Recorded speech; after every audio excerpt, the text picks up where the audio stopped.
Ma fiancée voulait une relation ouverte. Elle s'est laissée emporter par des soirées au travail, a contracté une MSTE, pour aggraver les choses, et tomber enceinte d'un collègue marié. Pour ne rien arranger, j'ai été complètement froid, et ce n'était que le début du désastre à venir. J'avais 32 ans, et elle, 29. Nous avions ce que je pensais être une vie incroyable devant nous. Tout a commencé lors d'un dîner qui aurait dû être normal dans notre appartement. Madison était étrangement silencieuse toute la soirée, poussant sa nourriture dans son assiette au lieu de manger. Lorsque je lui ai demandé ce qui n'allait pas, elle a posé sa fourchette et m'a regardé avec une expression que je n'avais jamais vue auparavant. J'ai réfléchi à nous, à notre avenir, dit-elle d'une voix soigneusement contrôlée. Je t'aime, Chris, mais j'ai l'impression que nous sommes trop jeunes pour nous limiter à une seule personne pour toujours. Peut-être devrions-nous envisager d'ouvrir notre relation avant le mariage. J'ai failli m'étouffer avec mon verre d'eau. Ouvrir notre relation? D'où ça sort? Elle a commencé un discours qui semblait répéter sur l'épanouissement personnel et les relations modernes, lâchant des phrases comme d'explorer sa sexualité et briser les restrictions sociales. Mais quelque chose sonnait faux. Madison n'avait jamais montré le moindre intérêt pour ce genre de choses auparavant. J'en ai parlé avec mon amie Rachel, du travail, a-t-elle poursuivi. Elle et son mari le font depuis des mois. Ils sont plus heureux que jamais, plus connectés que jamais. Rachel. J'aurais dû me douter qu'elle était impliquée. Depuis que Madison avait commencé son nouveau travail dans une start-up technologique, il y a 6 mois, et qu'elle s'était liée d'amitié avec Rachel, les choses avaient subtilement changé, plus de soirées tardives au bureau, plus de sorties entre filles, une attitude plus distante. Ce n'est pas quelque chose avec lequel je suis à l'aise, ai-je dit fermement. Si tu as des doutes sur nous. Non. M'a-t-elle interrompu. Il ne s'agit pas de doute, il s'agit de grandir ensemble. On peut établir des limites, des règles. Ça ne changerait rien entre nous. Mais ses yeux ne croisaient pas les miens, et je pouvais voir ses doigts tourner nerveusement sa bague de fiançailles. C'est à ce moment-là que mon instinct m'a dit qu'il y avait autre chose. Tu as quelqu'un en tête? Ai-je demandé, redoutant la réponse. Son hésitation m'a tout dit. Il y a un gars au travail. Brandon, a-t-elle finalement avoué. Il ne s'est encore rien passé, mais on a beaucoup parlé, et il y a une connexion que je veux explorer, sans te tromper. Sans me tromper? Ai-je rétorqué, comme si demander à coucher avec un autre homme à 3 mois de notre mariage n'était pas déjà une trahison en soi. Tu fais passer ça pour quelque chose d'horrible, a dit Madison, le visage rougissant. J'essaie d'être honnête avec toi. Ce n'est pas mieux que de te cacher des choses? Mieux que de me cacher des choses? Ai-je ri, sans humour. C'est ça, la norme que nous établissons pour notre mariage? J'ai attrapé mes clés et ma veste. Madison m'a suivi jusqu'à la porte, les larmes commençant à monter dans ses yeux. Où vas-tu? Sortir. J'ai besoin de réfléchir. Et peut-être que tu devrais réfléchir à ce que tu veux vraiment de cette relation. Cette nuit-là, j'ai conduit dans la ville pendant des heures. Mon esprit bouillonnait. Tout ce que je croyais savoir sur notre relation était remis en question. Quand je suis finalement rentré à la maison, Madison dormait dans notre lit. Où elle faisait semblant. Le lendemain matin, elle a agi comme si de rien n'était. Elle a préparé du café et parlé de nos plans pour le week-end. Mais quand j'ai gardé mes distances, elle a tenté de relancer la conversation. Je n'aurais pas dû te balancer ça comme ça, a-t-elle dit. On peut en parler? Peut-être établir des règles avec lesquelles nous serions tous les deux à l'aise. Je l'ai regardé. Vraiment regardé. Et j'ai vu quelque chose que je n'avais jamais remarqué auparavant, une posture légèrement défensive, la façon dont elle vérifiait constamment son téléphone, des regards fuyants et coupables. Mon estomac s'est noué alors que les pièces du puzzle s'assemblaient. Depuis combien de temps tu couches avec Brandon? Le visage de Madison s'est vidé de son sang. Elle a ouvert la bouche, l'a refermée, puis l'a rouverte, mais aucun son n'est sorti. Sa main s'est instinctivement dirigée vers son téléphone, comme une bouée de sauvetage. De quoi tu parles? A-t-elle fini par dire, mais sa voix tremblante criait oui. J'ai levé la main, menaçant de frapper. Dis-moi juste la vérité, Madison. Maintenant. Elle s'est effondrée sur une chaise de la cuisine, des larmes commençant à couler. 2 mois, a-t-elle chuchoté. Ça a commencé il y a 2 mois. L'aveu m'a frappé comme un coup de poing. Pourtant, je m'y attendais déjà. 2 mois, alors que nous préparions notre mariage. Alors qu'elle dormait dans notre lit. Ce n'était pas censé arriver. A-t-elle dit précipitamment, les mots se déversant comme un torrent. On travaillait tard sur un gros projet et, les choses se sont simplement passées. Je me suis senti tellement coupable après, et c'est pour ça que j'ai suggéré d'ouvrir notre relation. J'ai pensé que, si nous pouvions officialiser ça.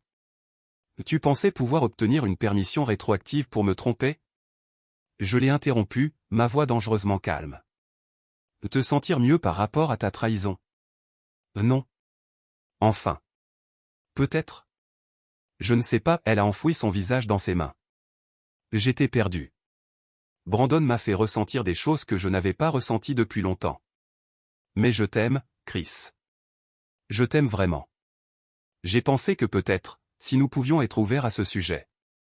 Où est-ce que ça s'est passé? Elle a vacillé devant la question. Quoi? Où est-ce que ça s'est passé? Son silence était assourdissant. Puis, d'une voix à peine audible, elle a dit. Ici? Dans notre appartement. Pendant que tu étais en voyage d'affaires à Chicago. La pièce a commencé à tourner. Notre appartement. Notre lit. Pendant que j'étais absent, en train de travailler pour bâtir notre avenir ensemble. Chris, s'il te plaît, dis quelque chose. Elle a supplié. On peut surmonter ça. Une thérapie de couple, tout ce que tu veux. Je couperai tout contact avec Brandon, je changerai de travail s'il le faut. J'ai ri. Un son creux qui a semblé résonner dans la cuisine. Maintenant, tu veux changer de travail? Pas quand tu as commencé à te sentir attiré par lui. Pas quand tu as franchi la ligne la première fois. Même pas quand tu couchais avec lui dans notre lit. Ce n'était pas juste, a-t-elle commencé à dire avant de s'arrêter net, réalisant son erreur. Qu'est-ce que tu veux dire par ce n'était pas juste du sexe? Les larmes ont coulé. On s'est connecté émotionnellement aussi. Il me comprenait d'une manière que moi, je ne comprenais pas, j'ai complété pour elle. L'excuse la plus vieille du monde. Ce n'est pas une excuse. J'essaie d'être honnête avec toi. Honnête?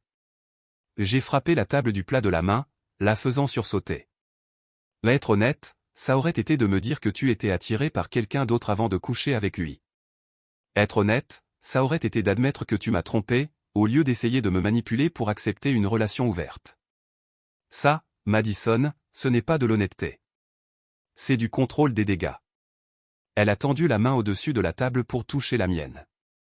Je l'ai repoussée comme si son contact pouvait me brûler. Il y a autre chose, n'est-ce pas? J'ai demandé en scrutant attentivement son visage. De nouvelles larmes ont brillé dans ses yeux. Brandon n'est pas le seul, elle a fini par dire. Le monde s'est arrêté. Quoi? Rachel m'a présenté quelques personnes. Il y avait des soirées, des after-work. Parfois, les choses devenaient intimes. Des soirées? Ma voix semblait lointaine, comme si elle ne m'appartenait plus. Combien de personnes, Madison? Peut-être 3 ou 4 autres. Mais ça ne signifiait rien. C'était juste physique, une expérimentation. Brandon était le seul pour qui j'avais des sentiments. Je me suis levé si brusquement que ma chaise est tombée en arrière. Le bruit de l'impact a résonné dans la cuisine, désormais plongée dans un silence glacial. Madison m'a regardé avec des yeux écarquillés, son visage inondé de larmes. Tu as utilisé une protection à chaque fois? Son hésitation était une réponse suffisante. Va te faire dépister. J'ai dit, la voix glaciale. Quoi? Monte dans ta voiture, va dans une clinique et fais les tests. Appelle-moi quand tu auras les résultats. J'ai pris mon téléphone et commencé à composer un numéro. Qui est-ce que tu appelles? A-t-elle demandé, une panique évidente dans sa voix. Un serrurier. Je vais changer les serrures pendant que tu es parti. Ne reviens pas avant d'avoir les résultats de tes tests. Mais tu n'as pas le droit de faire ça. J'habite ici aussi. En fait, si. Le bail est à mon nom, tu te souviens? Tu avais insisté pour garder ton ancien appartement par précaution. Devine quoi? Ça t'est utile, finalement. Elle a éclaté en sanglots incontrôlables.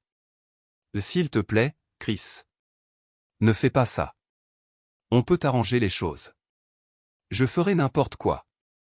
Le moment pour arranger les choses, c'était avant que tu couches avec la moitié de ton bureau dans notre lit. Fais les tests, Madison. C'est la seule chose que je veux entendre de toi maintenant. 3 jours ont passé avant que j'entende à nouveau parler de Madison. 3 jours de nuit sans sommeil, d'appels ignorés de sa famille et d'un sentiment croissant d'engourdissement qui semblait tout envahir. J'avais prévenu au travail que j'avais une urgence familiale. Techniquement, ce n'était pas un mensonge. Quand mon téléphone s'est finalement allumé avec son numéro, il était presque minuit. J'ai fait les tests. A-t-elle dit, sa voix tremblante. Tout est négatif. Je n'ai rien. Une partie de moi s'est sentie soulagée. Une autre, plus grande, était complètement épuisée émotionnellement. Je veux venir chercher mes affaires demain. A-t-elle continué. Tu seras là? Oui. Viens le matin. Je préparerai tes affaires. Le lendemain matin, elle est arrivée avec les yeux rouges et gonflés. J'avais déjà emballé toutes ses affaires dans des cartons, vêtements, livres, objets personnels. Lorsqu'elle est entrée dans l'appartement, elle a regardé autour d'elle comme si c'était la dernière fois qu'elle voyait cet endroit. « Tu n'as pas besoin de faire ça », a-t-elle murmuré, essayant de retenir ses larmes. « On peut surmonter ça. Je ferai tout ce qu'il faut, Chris. Une thérapie, des changements. S'il te plaît, ne jette pas tout ça à la poubelle. » Je me suis appuyé contre le comptoir de la cuisine, croisant les bras. « Madison, ce n'est pas quelque chose que tu peux réparer avec des promesses. Tu as détruit la confiance. Tu as détruit ce que nous avions, et franchement, je ne sais pas si je pourrai un jour te pardonner cela. » Elle a recommencé à pleurer, mais elle n'a rien dit de plus. Elle a pris les boîtes et les a emportées vers la voiture, une par une. Lorsqu'elle a terminé, elle est restée un moment à la porte. « Je n'ai jamais voulu que ça se termine ainsi, » elle murmura. « Moi non plus, » répondis-je, la voix froide mais honnête. Elle est sortie sans se retourner, et quand la porte s'est fermée, j'ai eu l'impression qu'une partie de ma vie m'avait été arrachée. Les mois suivants ont été un mélange de douleur, de colère et d'acceptation. J'ai appris, par des amis communs, que Madison avait déménagé dans une nouvelle ville et commencé une nouvelle vie.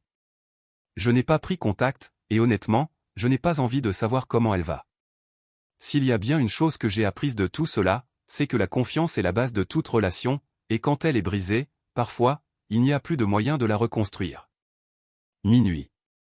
J'étais assis dans le salon, regardant la bague de fiançailles que j'avais trouvée sur le comptoir de la cuisine le matin suivant notre dispute. Quand soudain, le téléphone sonna. « Allô ?» dis-je. C'était elle. « Chlamydia et herpès », dit-elle, d'une voix faible et brisée. Un sanglot étranglé se fit entendre au bout du fil. Je fermai les yeux, laissant cela s'enfoncer dans mon esprit. Toutes ces années de confiance, construisant une vie ensemble, et voilà ce qu'il en restait. Un appel au milieu de la nuit à propos de MST. Chris, sa voix trembla. « S'il te plaît, dis quelque chose. »« Soigne-toi, » répondis-je froidement. « Et préviens tes partenaires. »« Tous. »« J'ai déjà commencé à prendre des antibiotiques pour la chlamydia, » dit-elle rapidement. « Et, j'ai dit à Brandon. Il va aussi se faire tester. »« L'herpès, » continua-t-elle. « On m'a dit que ce n'était pas guérissable, mais on m'a donné des médicaments pour contrôler. » Je n'ai pas pu entendre plus de détails. « Arrête. Arrête juste. Est-ce que je peux revenir à la maison maintenant ?» demanda-t-elle, la voix tremblante. « S'il te plaît. Je suis en traitement et je promets que je ne... » Non. Mais où puis-je aller? Je ne peux plus rester dans mon ancien appartement. J'ai laissé le contrat expirer le mois dernier.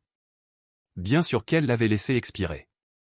Juste après avoir commencé à coucher avec Brandon. Ce n'est pas mon problème. Chris, s'il te plaît, elle pleurait maintenant. Je sais que j'ai fait une erreur. Je sais que je t'ai fait du mal, mais je t'aime. On peut surmonter cela. On peut faire une thérapie, repartir de zéro. Tu ne comprends vraiment pas, n'est-ce pas? Je l'interrompis. Ce n'est pas quelque chose qu'on peut réparer avec une thérapie de couple et des promesses. Tu ne m'as pas juste trompé, Madison. Tu as apporté des maladies dans notre relation. Tu as mis ma santé en danger sans mon savoir ni mon consentement. Tu comprends ce qui aurait pu se passer si on avait continué à avoir des rapports? Si on s'était marié et qu'on avait essayé d'avoir des enfants? Elle pleurait maintenant ouvertement. Désolé. Je suis tellement désolé. Je ne pensais pas. Non, tu ne pensais pas. Tu étais trop occupé à coucher avec tes collègues de travail pour penser aux conséquences. Ce n'est pas juste. Juste? Je ris amèrement. Tu veux parler de justice? C'était juste quand tu es revenu de ces soirées et que tu m'as embrassé? Quand tu es entré dans notre lit après avoir été avec Brandon? Quand tu m'as laissé planifier notre mariage tout en menant une double vie? Silence à l'autre bout du fil, interrompu seulement par ses sanglots. J'ai appelé ta mère, dis-je. Je lui ai dit que le mariage était annulé. Je n'ai pas donné de détails, mais je suis sûr que tu peux combler les blancs. Et tu as quoi? La panique apparut dans sa voix. Pourquoi tu as fait ça? Parce que quelqu'un devait le faire. Ou tu comptais attendre que les symptômes des MST apparaissent pendant notre lune de miel? C'est cruel. Cruel, c'est ce que tu as fait à notre histoire, Madison. Je ne fais que gérer les conséquences. Un autre silence. Puis, dans un murmure. La femme de Brandon a découvert. Je me redressai dans ma chaise. Sa femme? La voix de Madison se brisa. Rachel lui a tout dit. Elle est allée au bureau aujourd'hui, a commencé à lui crier dessus devant tout le monde, m'a traité de tous les noms et a dit qu'elle allait demander le divorce. Alors, Brandon était marié. Bien sûr qu'il l'était. Les surprises continuaient d'arriver. Il m'a dit qu'ils étaient séparés, continua Madison, comme si ça rendait les choses meilleures. Il m'a dit qu'il allait de toute façon divorcer. Mais Rachel? Elle a dit qu'il venait d'avoir un bébé. Il y a 3 mois. Je ressentis un profond dégoût. Je vais raccrocher, Madison. Attends. Il y a une autre chose que tu dois savoir. Je raccrochai. Je posai le téléphone et allai dans la salle de bain. Je vomis tout ce qui se trouvait dans mon estomac. Quand je vérifiai enfin les messages le lendemain matin, il y avait des dizaines de messages de Madison. De plus en plus hystérique. Le dernier me glaça le sang. Je pense que je suis peut-être enceinte. Mes mains tremblaient alors que je relisais le message. Enceinte. Les mots semblaient se moquer de moi. Chaque lettre, une nouvelle trahison. Je l'appelai, mon cœur battant si fort que je pouvais à peine entendre la sonnerie. Elle a décroché dès la première sonnerie. Chris, grâce à Dieu. J'essayais de. Tu es sûr? Je l'ai interrompu. J'ai fait 3 tests, tous sont positifs. Sa voix tremblait. J'ai un rendez-vous chez le médecin demain matin pour confirmer. Je me suis affaissé dans le canapé, mon esprit tournant à toute vitesse. Depuis combien de temps tu es enceinte? Je ne sais pas exactement. Peut-être 6 semaines, 8. Le timing correspondait à notre dernière fois ensemble, ainsi qu'aux aventures qu'elle avait eues. La réalité de la situation m'a frappé comme un coup physique. Je pourrais être le père, ou ça pourrait être Brandon, ou l'un des autres de ses fêtes. Que dit Brandon à ce sujet? Une pause. Il a bloqué mon numéro après que sa femme ait découvert. Rachel a raconté à tout le monde au travail ce qui s'est passé. Ils ont tous été mis en congé administratif pendant l'enquête. Je pourrais perdre mon emploi. Ce n'est pas mon problème. Ma voix était froide. Fais un test de paternité dès que ce sera possible. Chris, s'il te plaît. Je sais que je ne mérite pas ta gentillesse, mais j'ai peur. Mes parents ne me parlent plus depuis que tu as annulé le mariage. Ce sont des catholiques dévots, tu sais comment ils sont. Et maintenant, avec les MST et la grossesse, je ne sais pas quoi faire. Tu aurais dû y penser avant de transformer notre vie en un épisode du Jerry Springer. Elle a recommencé à pleurer. Ma mère m'a enfin appelé ce matin. Elle a dit que j'étais morte pour elle, que j'avais honte de la famille. Ma sœur a raconté à tout le monde que Brandon était marié, le scandale au bureau. Personne ne veut me parler, à part pour me dire à quel point je suis décevante. Encore une fois, ce n'est pas mon problème. Où est-ce que je vais rester?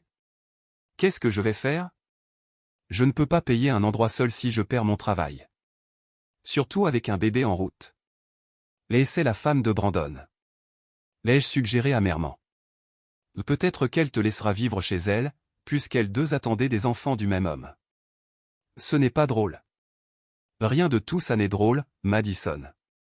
Tu as détruit notre relation, ruiné plusieurs carrières et tu as probablement infecté plusieurs personnes avec des MST. Maintenant tu es enceinte et tu ne sais même pas qui est le père. Tu as raison, ce n'est pas drôle. C'est tragique. Et c'est entièrement de ta faute. Une notification est apparue sur mon téléphone. Un email de l'endroit où notre mariage aurait eu lieu, demandant des informations sur les frais d'annulation. Parfait. J'ai dit. L'endroit veut de l'argent.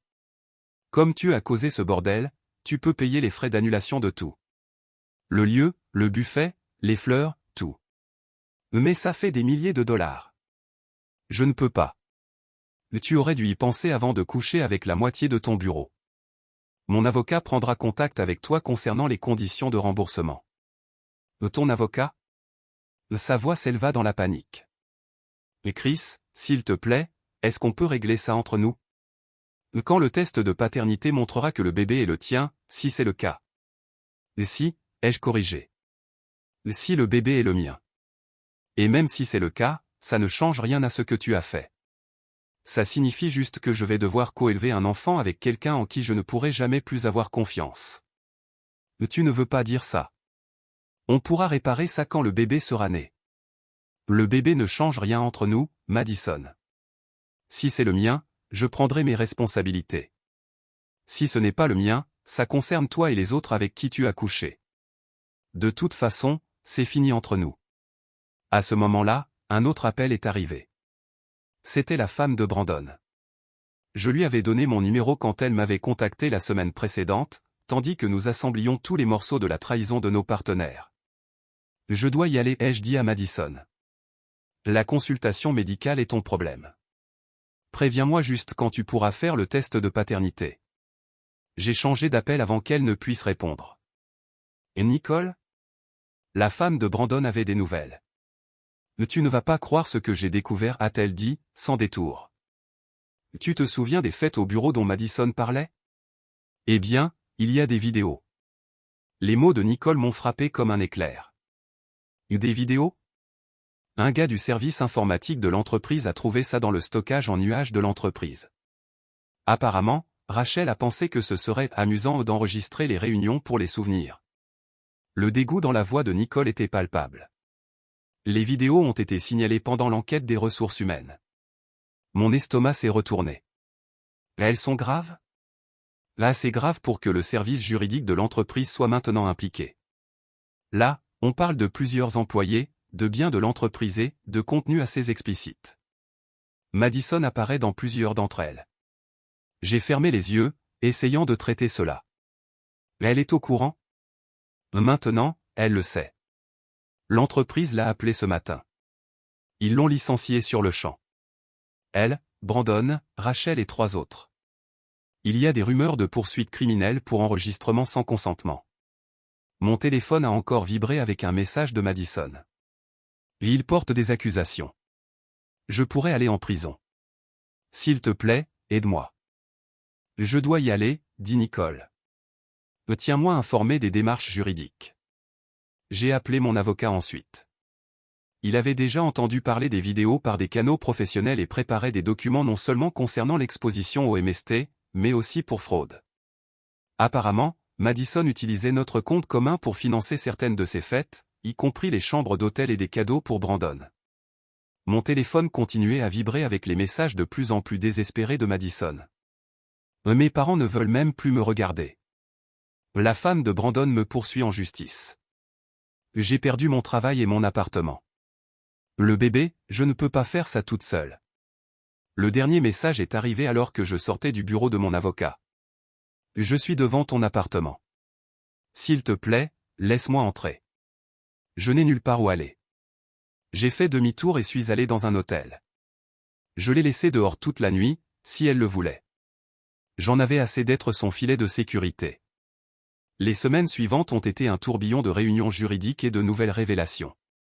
Les vidéos étaient pires que ce que quiconque avait initialement imaginé. Ce n'étaient pas seulement des faits sexuels, mais aussi des preuves d'espionnage industriel, de drogue et de mauvaise gestion financière. Madison, Brandon, Rachel et d'autres utilisaient ces rencontres pour voler des données de l'entreprise et des secrets commerciaux pour un concurrent. Les accusations criminelles s'accumulaient.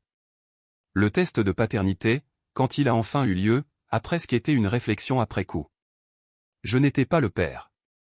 Pas plus que Brandon.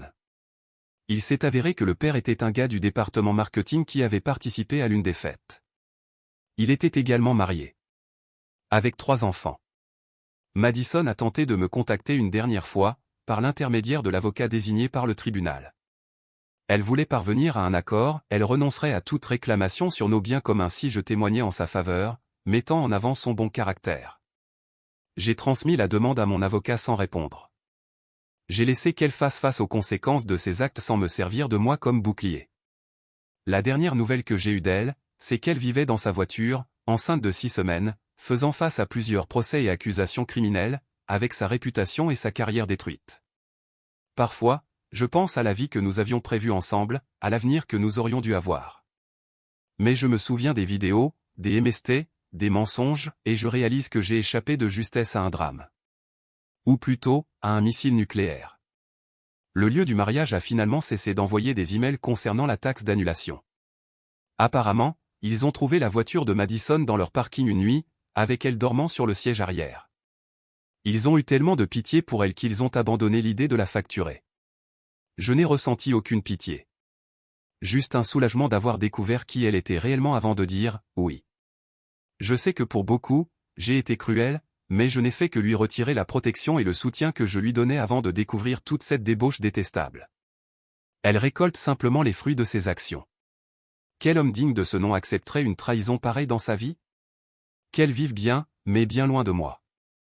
Et vous, auriez-vous fait la même chose? Laissez votre réponse dans les commentaires. Vous avez aimé cette histoire? Alors laissez un like pour soutenir la chaîne. Si vous n'êtes pas encore abonné, profitez-en pour vous abonner et activer la cloche, ainsi vous ne manquerez aucune de nos prochaines vidéos. Ah, et il y a déjà 2 autres histoires incroyables sur l'écran qui vous attendent. Choisissez en une et continuez à me suivre. Merci d'avoir regardé et à la prochaine vidéo.